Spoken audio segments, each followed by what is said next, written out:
Good morning, everyone, and welcome to Leadership Simplified. Today's subject is time management. This is part one of time management, transforming your efficiency through the shifting of the way you process your time and your decisions. Hey, for those of you who are new to my live streams, I do these pretty regularly. You can find them at facebook.com/BrRickCurtis.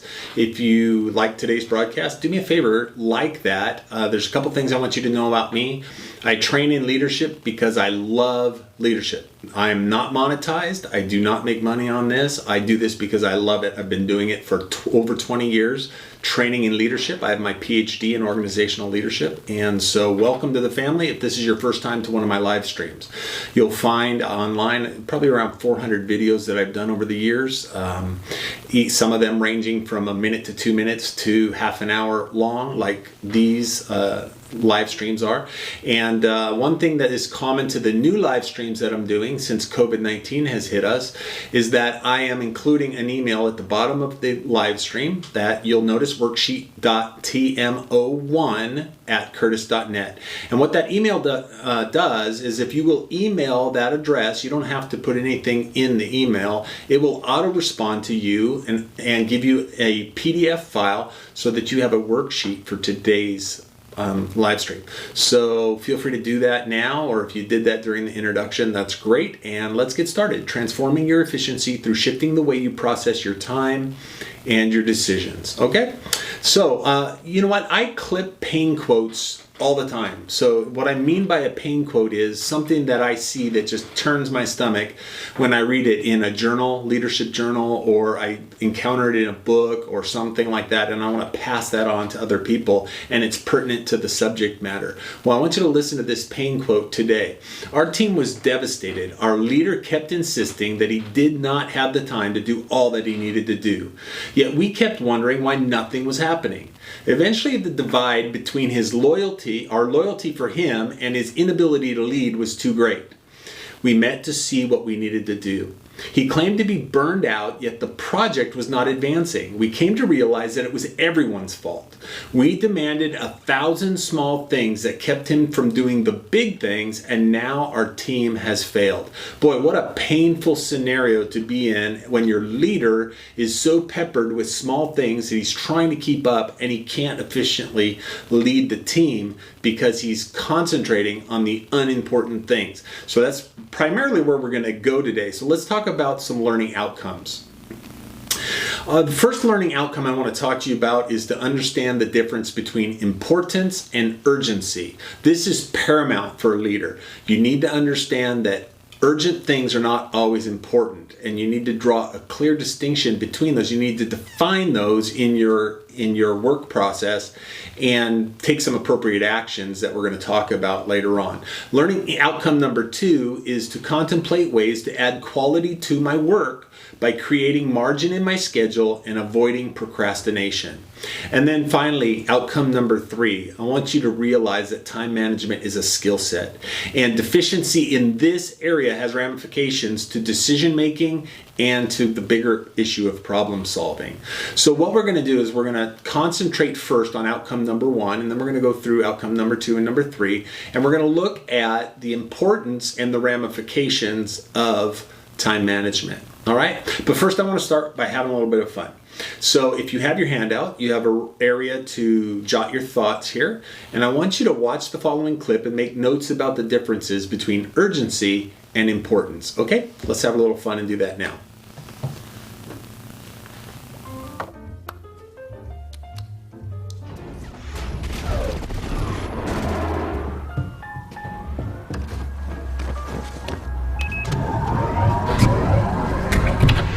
Honey! super suit? What? Where is my super suit? Put it away! Where? Why do you need to know? I need it! Don't you think about running off to doing no daring do? We've been planning this dinner for 2 months. The public is in danger! My evening's in danger. You tell me where my suit is, woman! We are talking about the greater good! Greater good? I am your wife. I'm the greatest good you are ever gonna get.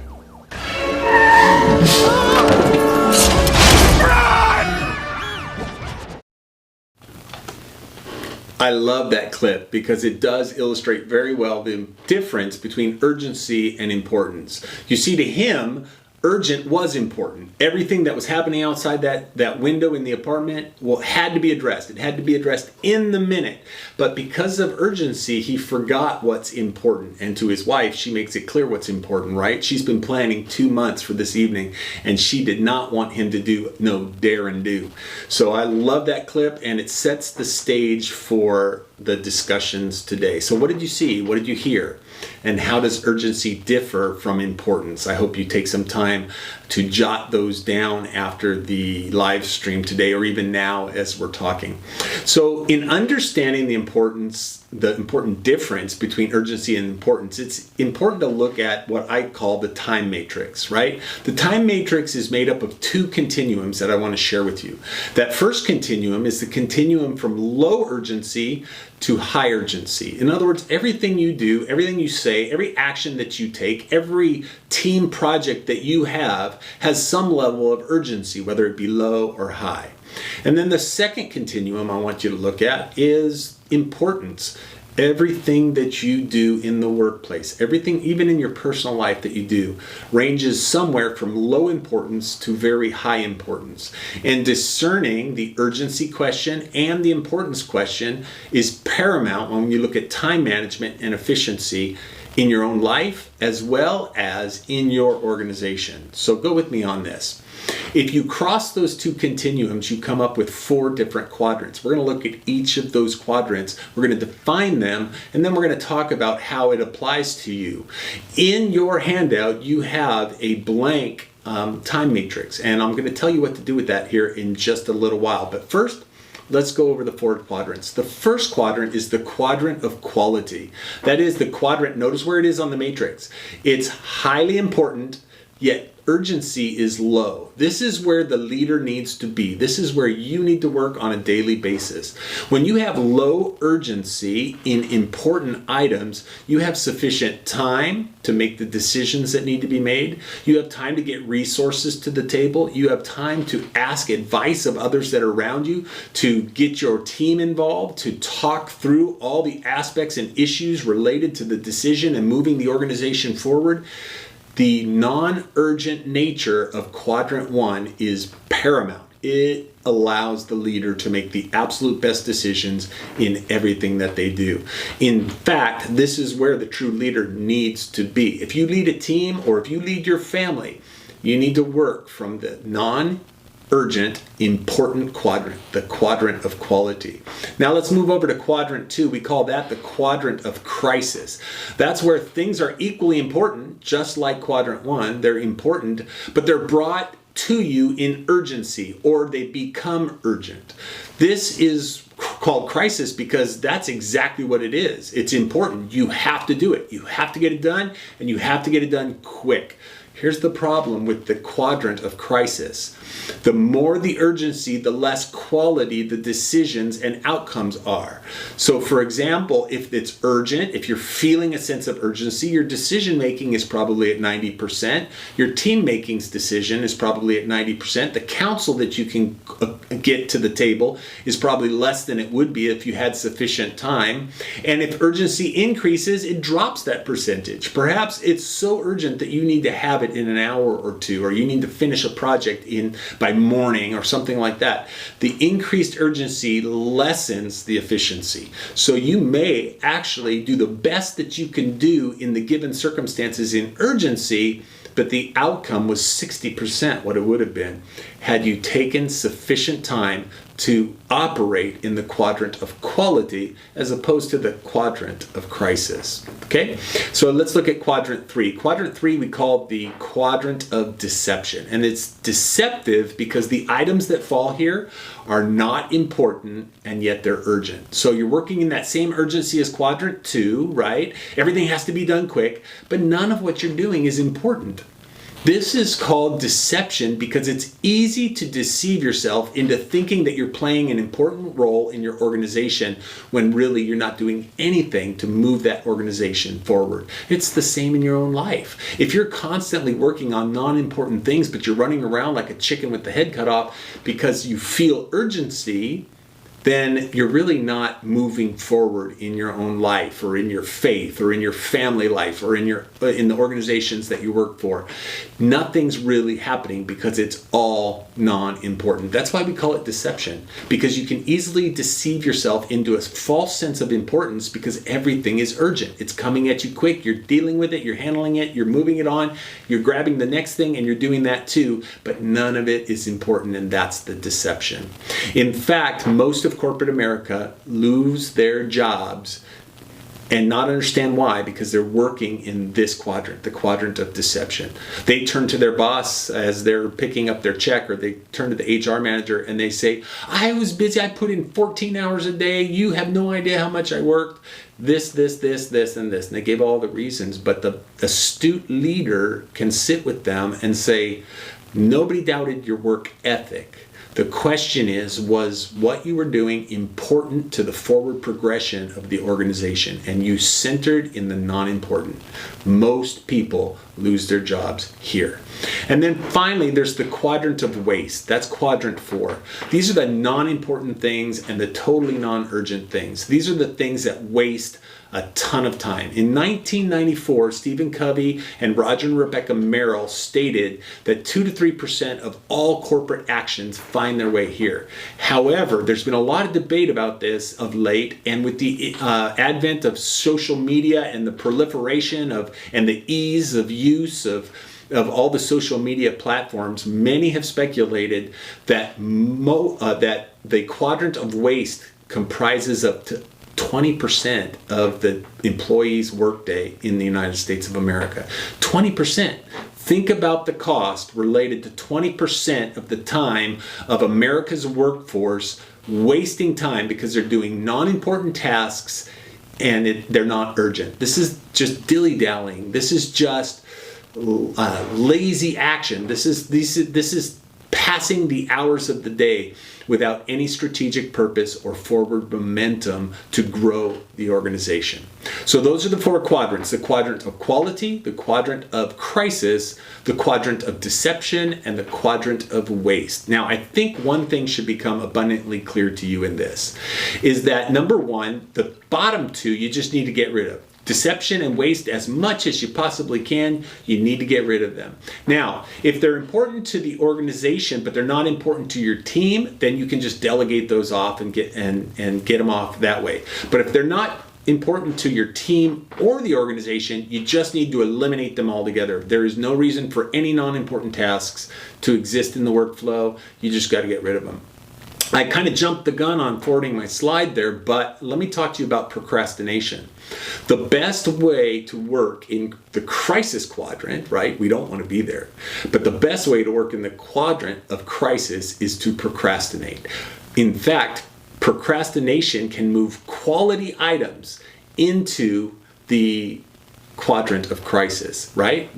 So when you have important stuff to do and you have sufficient time to make those decisions, and you by your nature begin to procrastinate and put it off, and you got to understand that you're becoming more and more time critical the more you procrastinate, until the point of time where you act based on urgency.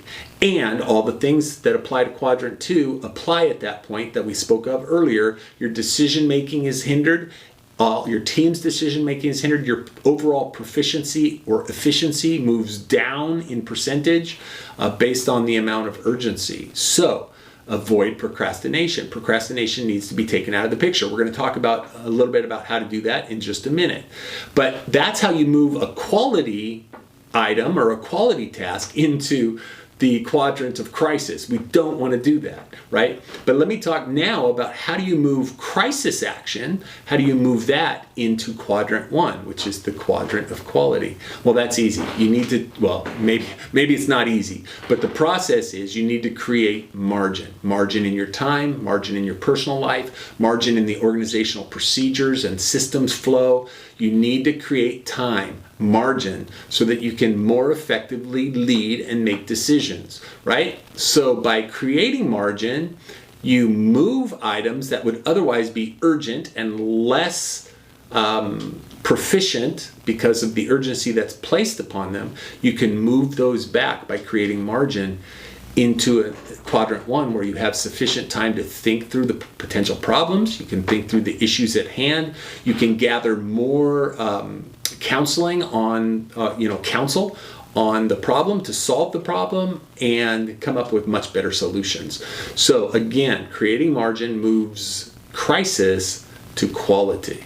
All right, so let's talk about each of those individually. Let's talk first about outcome number 2 in the big scheme.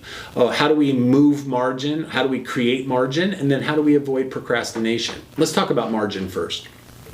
Cut out the non-important. I touched on that just briefly on the last screen.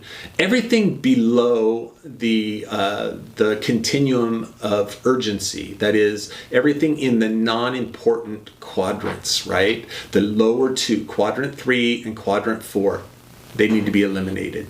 Now, again, I said something in passing, but I want you to hear this and understand this. If a task that you do all the time is unimportant to your team and the job that's on the table right now, if it's unimportant, but it's important to the bigger organization, then you need to delegate it, right? But if you look at that task and it's unimportant to both the organization and your team in the task at hand, then you need to eliminate it.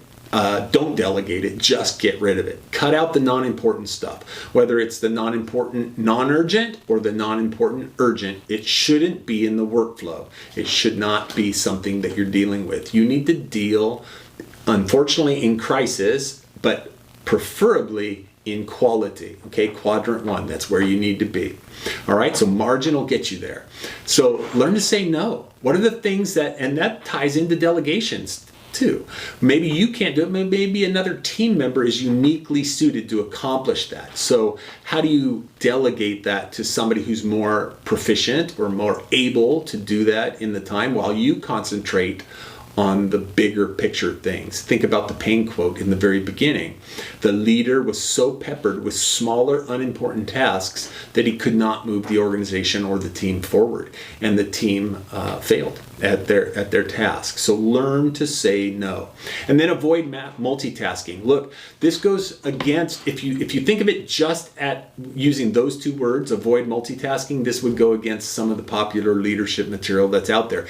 But I'm not telling you to avoid multitasking at the macro level. I'm telling you to avoid multitasking at the micro level. In other words, you don't wait until this current task is done 8 months from now to take on another task that's important for the organization. You have to work concurrently.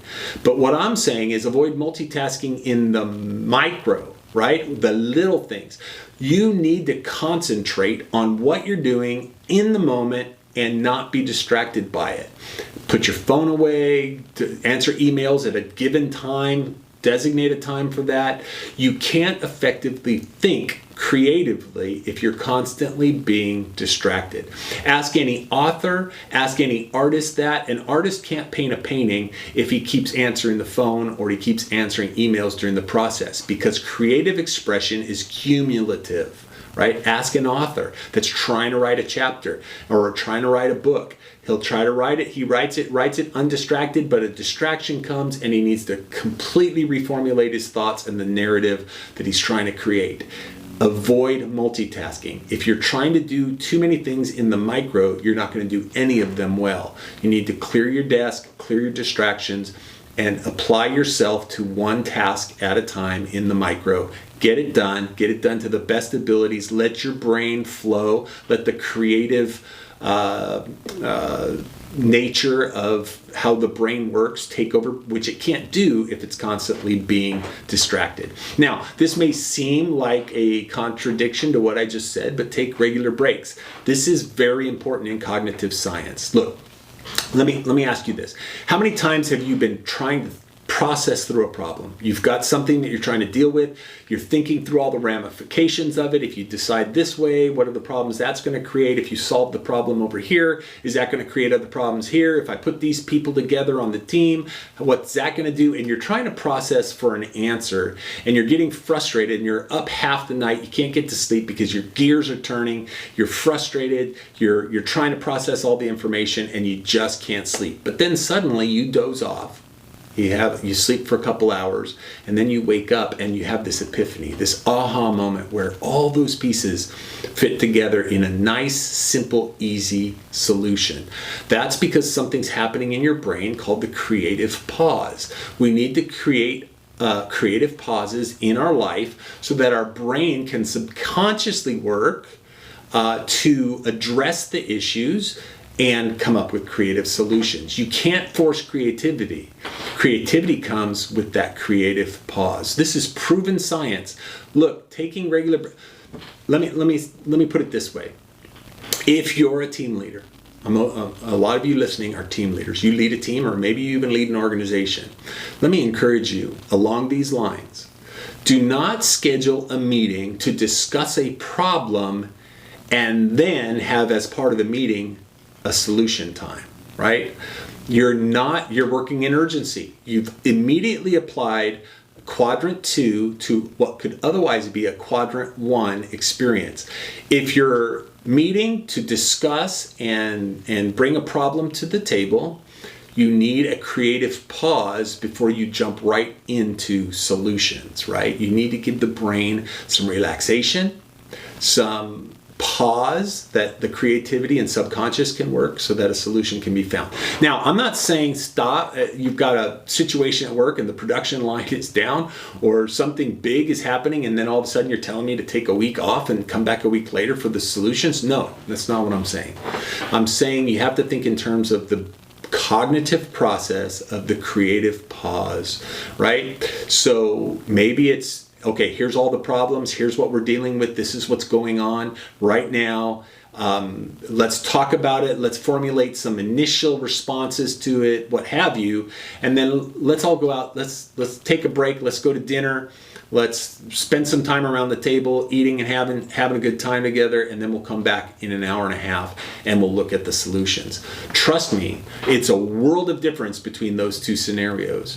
When you can present the problem and then move the brain to completely different tasks that are drastically different than the task at hand, it gives the cognitive process time to move and connect some of the connections and create an aha moment. It's proven time and time again that the creative pause is of utmost importance. So take breaks. Try not to schedule a meeting for both the problem and the solution. Break it somehow. Even if it's 15 minutes of something totally different, just give the mind a rest to refresh and come back and address the potential solutions. Take regular breaks. And then strategically batching items is another way to create margin. Each and every one of us do the same things at different times, right? So what you need to do, you have a part on your worksheet there where you can list the things that you do every single day. You can list the things that you do every single week, and you can list the things that you do every single month. Now, I'm not just talking about the exact same things. I'm talking about similar things. If you're doing similar things on a daily basis at different times during the day, think about how you can strategically batch those items together to make one concentrated effort in less time to take care of all of them. In other words, if you're doing 3 different things in the day that are all very similar at 3 different times, when you consider setup and the mental process of getting ready to do that and all those things, if you combine those into one action instead of 3, it may save you 40% of your time on that.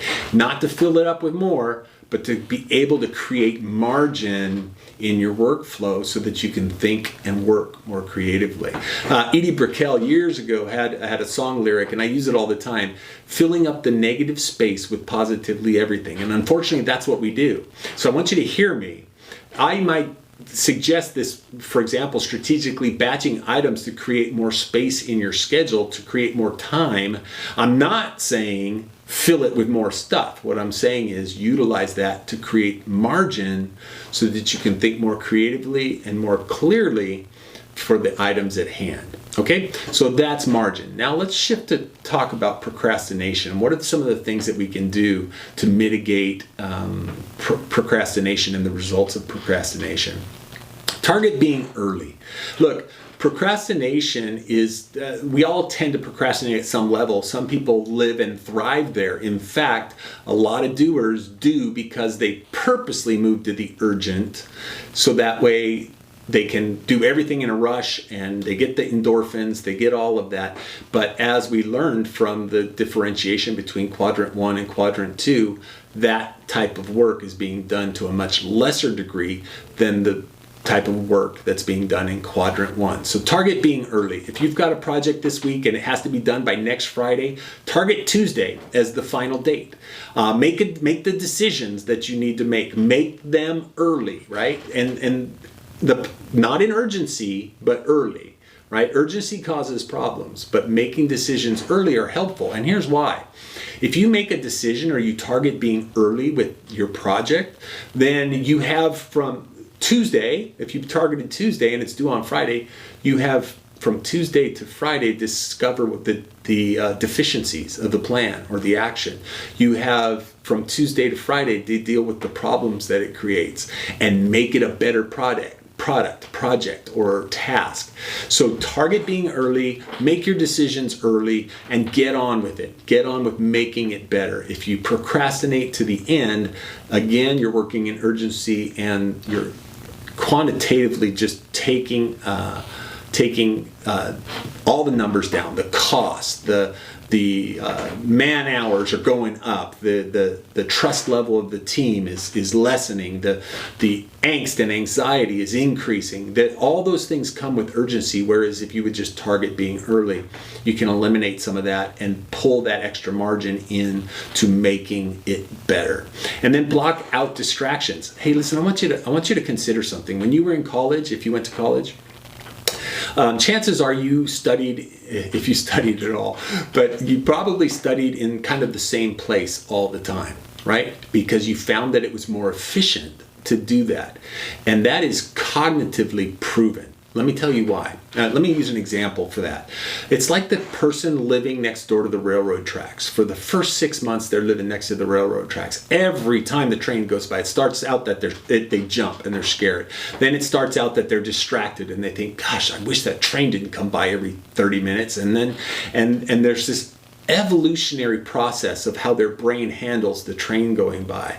And then pretty soon they're thinking, gosh, they get up and there's actually bodily action to it. They're shutting windows, they're doing all this. But as time goes on, the brain learns to restructure around the sound of the train. And you ask a person who lives next to a train track whether they even notice the train going by. After 6 months or so, they don't even hear it. And here's here's the magic of what's happening. Here's the God-creative beauty of the cognitive process, is that the brain restructures around that common sound of the train so that it can process more efficiently without that distraction. So I say block out distractions. Part of that is working from the same place. The hum of your own computer is different than the hum of somebody else's computer. The arrangement of your desk is different than the arrangement of somebody else's desk. Those all add to the cognitive dissonance of trying to get your work done.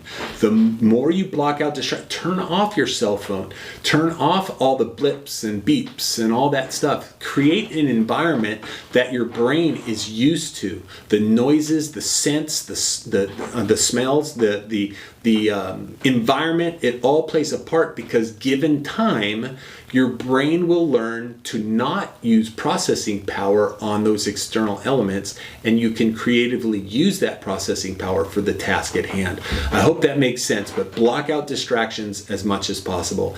And then another tool for procrastination is be a one-touch person. Look, what what I mean by that is touch everything once unless it's absolutely critical or crucial that you revisit something. Okay, let me give you a simple example. I'm a one-touch email guy. Many of you know that about me. As soon as I read your email, I'm going to conclude that email or that action or that process when I read it. I'm a one-touch guy when it comes to my email. Now, there's a lot of times where things are more complex than that. You can't solve everything in the 30 seconds that you have an email.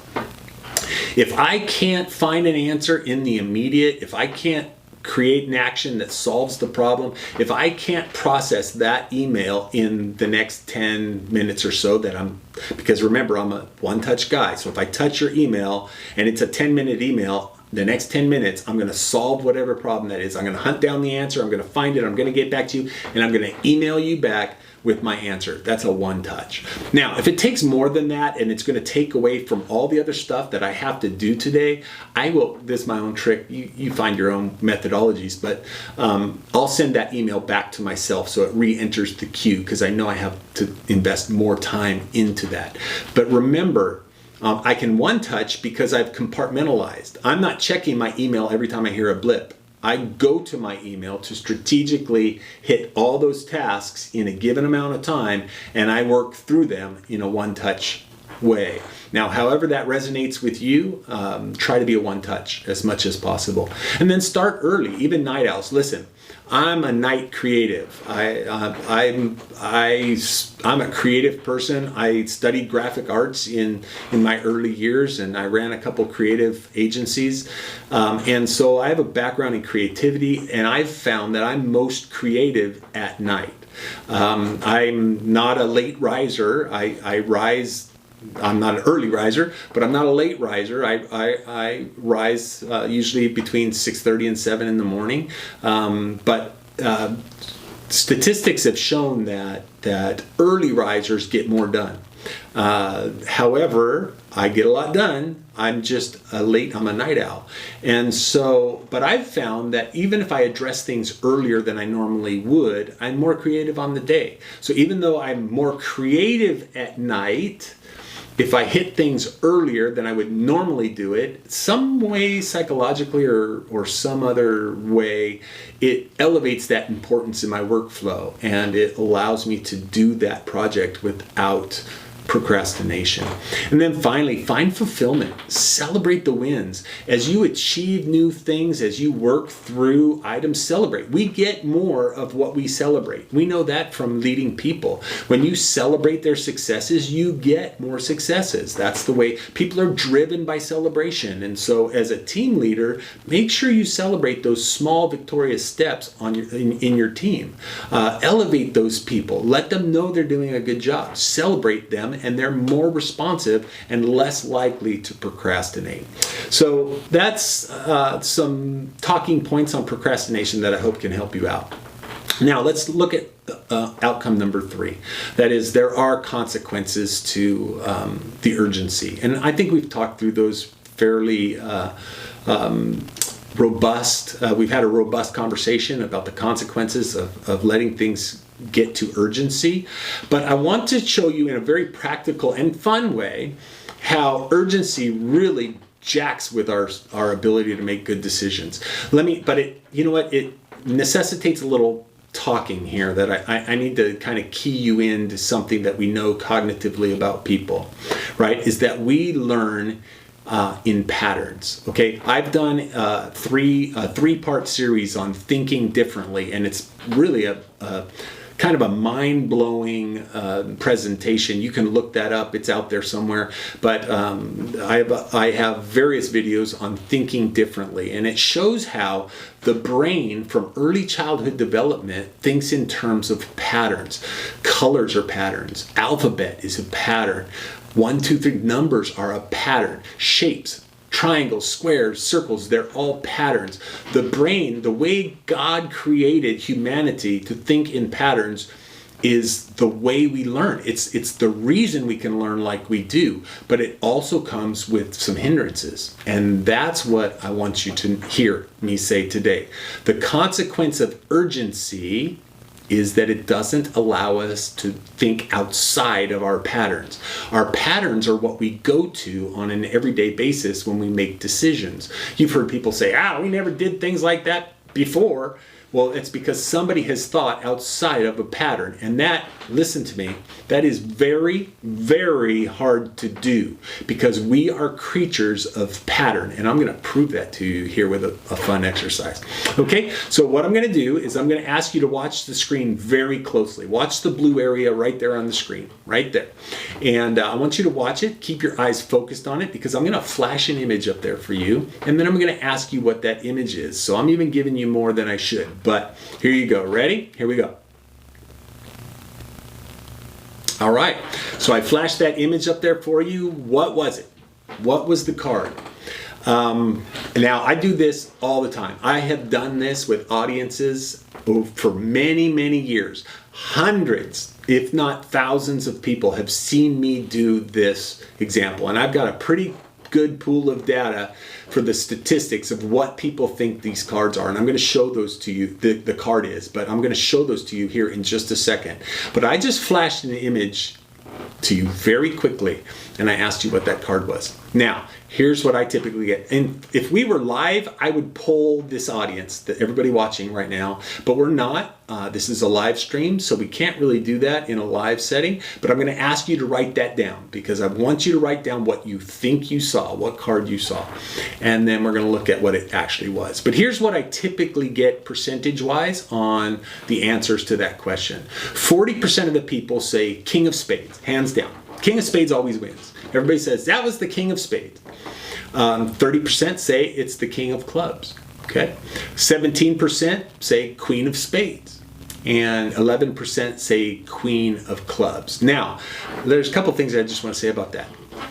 Cards are patterns that we've learned. Society has built this pattern of the cards in our system. We know them like the back of our hands. So that tells me, now color is a pattern. I mentioned that earlier. It's one of our base patterns, by the way. It's one of the fundamental base patterns that we learn in early childhood development. So you can notice here that none of the answers are like the King of Hearts because everybody knows that would be red, right? Red, black, those are colors, those are base patterns. We are so stuck in our patterns that at least everybody saw that the base pattern that we identify with, which is color, at least most of these people got it right. Every once in a while, and that's that 2% other, every once in a while somebody will say it was a red card, which it seems very strange to me, but it does happen. Okay, 2% of the people say other, and some of those get it right. And not very many. It is very rare that anybody gets it right. So if you get this card right, you need to email me because I need to know who you are because your mind is thinking at a whole nother level and me and you need to know each other. All right? So what was the card? It was other. It was the King of Hearts, but black. Now, here's the takeaway. Listen to me carefully. Pattern behavior, pattern thinking in life since you were a child, right? You learned your ABCs, you learned your colors, you learned 1, 2, 3, you learned your shapes. All those pattern behaviors inform everything that you know in life. And when something breaks outside of a pattern that you've learned, you cannot see it unless there's sufficient time to see something that breaks a pattern. You see what I'm saying? Think about the quadrants, quadrant 1 and quadrant 2. Quadrant 2, crisis, is because urgency clouds the decision making. If I would have flashed this card on the screen for 1 minute, every one of you would have gotten it right. But since I flashed it quickly and there was urgency, you didn't have the time to process it, likelihood is 99% of you got it wrong. And that's because of the urgency, because of the time. Because when there's urgency, you default back to the patterns you know. Hear that? Listen to that again. When there's urgency, you default back to the patterns you know. And the patterns you know are not creative. So if you're looking for the creative solution, you have to get out of the urgency. I hope that helps. So let's talk about some takeaways and then we'll wind this thing down. All right? Work to eliminate or delegate items that are not important. If they're in those lower two quadrants, quadrant 3 or quadrant 4, just get rid of them. Delegate them, get rid of them. They're not important. You shouldn't be dealing with them at all. Procrastination moves you from not urgent to urgent. So, like we said, don't procrastinate. All right? And then creating margin moves items from urgent to non-urgent. That moves you into the quadrant of quality. And that's where you and I need to be every single day as we work to be the best that we can be for our organization and for our personal selves. And then non-urgency leads to higher quality decisions. So fight for that margin. Do all that you can be to be the best leader that you can be by working on important tasks in the non-urgent. Hey, thank you very much. God bless you. It's been my privilege to do this live stream for you. If you want to pick up and talk about some tools, then look for Time Management 02 on my Facebook page. So God bless you. Thank you, and have a wonderful day.